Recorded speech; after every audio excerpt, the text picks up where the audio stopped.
Nmap is the predominant port scanner for network security professionals.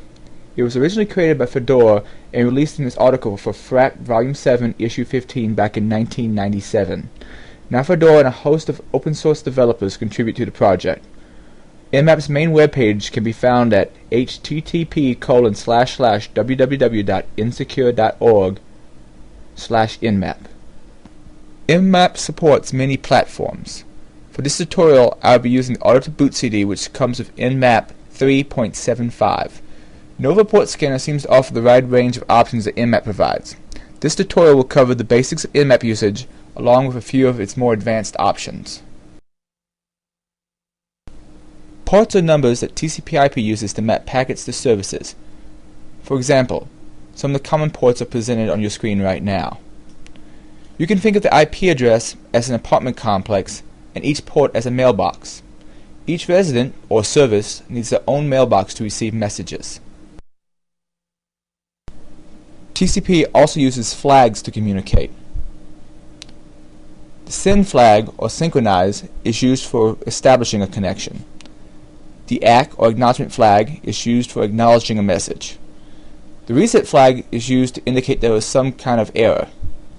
And the finish flag is used to tear down a connection. The other flags we won't worry about for the time being. Nmap has the ability to do all sorts of scans, but the two most common are SYN and TCP Connect scans. The top animation illustrates a SYN scan, which is the default scan type if you are logged in as root. Nmap will send a SYN packet to a certain port on the target host. If that port is open, the target will send back a SYN acknowledge packet.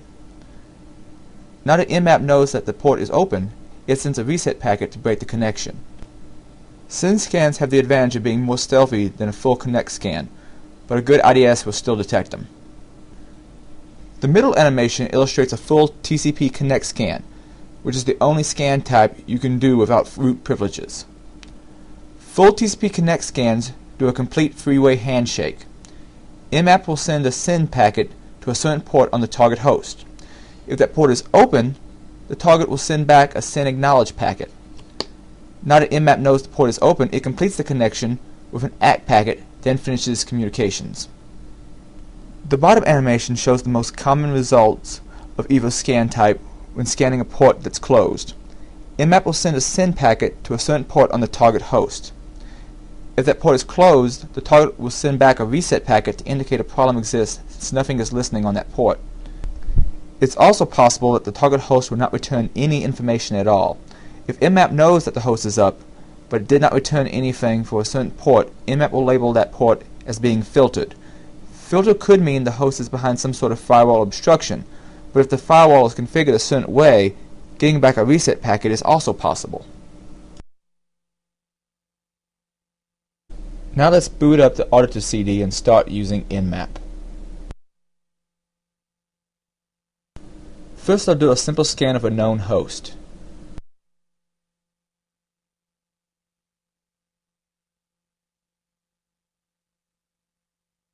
Notice that Nmap found some open ports, tells us which services commonly run on those ports, the MAC address of the target machine, and the vendor that that MAC address belongs to. Since I'm logged in as root, Nmap did a SYN scan by default, but I could explicitly do a SYN scan with the following command,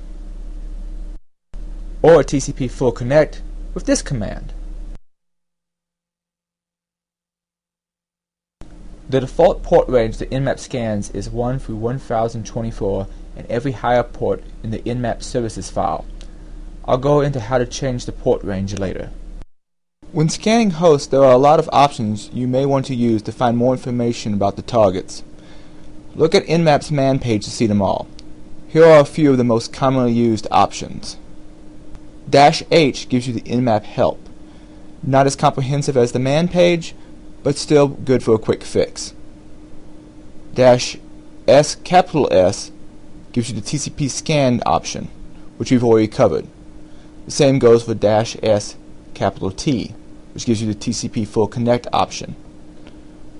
-S uppercase U gives you the option of scanning UDP ports as well, though keep in mind that return results on UDP scans are not as reliable as TCP scans, as far as what port is actually open or not. -V gives you verbose output, telling you more information about the current scan. -V gives you even more verbose output. -O will try to do an operating system detection, also known as TCP/IP fingerprinting. Different operating systems have different ways of responding to certain kinds of messages. And by how to respond to this, Nmap can try to guess as to what operating system is running on that machine. -V will try to do a service version detection. For instance, if you want to find out what version of SendMail they're running on port 25, this would be the option to go with. -P0 tells Nmap not to try to ping the host before scanning it. By default, Nmap sends an ICMP echo request and a TCP ACK packet to port 80 on the target machine, and if it receives back a response, it knows that machine is up. However, since some target hosts will block this sort of traffic, you may want to tell Nmap to go ahead and scan anyway, even if it can't ping it. -A stands for aggressive, advanced, or additional. Fedora hasn't exactly made up its mind what it is yet. In the current version of Nmap, using the -A is the same as using both the -O and -S_V at the same time, but extra functionality may be added into later versions of Nmap. The -T allows you to set pre-canned timing options. This basically controls how fast Nmap scans the target hosts. The faster you scan, the quicker it's going to complete, but also the less stealthy it would be. Also less reliable. Doing slower network scans will cause less congestion on the network and also be more stealthy. I would recommend only using the insane setting if you're on the same local area network as the target host. -P gives you the option to choose which ports you wish to scan. For instance, I could say ports 1 through 80 by using 1-80. Or I can say ports 80 and 25 by going 80, 25. -F tells Nmap to do what's known as a fast scan. A fast scan looks only at ports listed in the nmap-services file. The -N parameter tells Nmap not to do a reverse DNS lookup. This can also increase the speed of scans.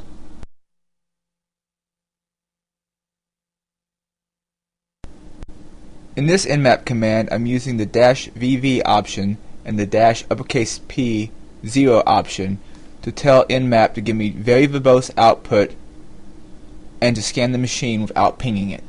Here I'm using the -O to tell Nmap to do an OS detection on the target host. This is also known as TCP/IP fingerprinting. Depending upon how the host responds to certain types of packets, Nmap can take an educated guess as to what operating system that machine is running.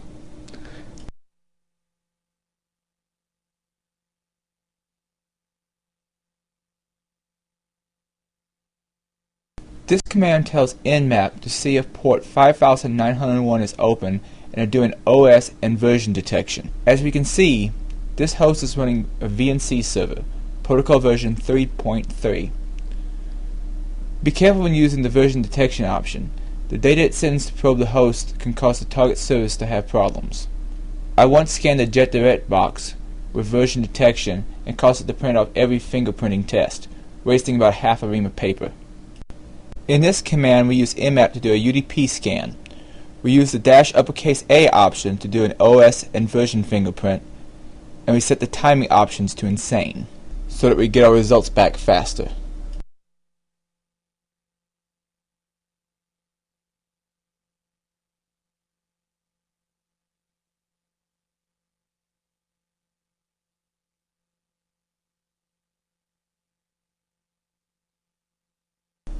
Now we do a UDP and send scan so we can see both open UDP ports and TCP ports. We tell Nmap we wish to probe only UDP ports 130 through 140 and TCP ports 1 through 1024. There are a few ways we can specify more than one target for Nmap to scan. Here are a few: wildcard notation, range notation, and mask notation. All of the above notations would scan the same Class B network.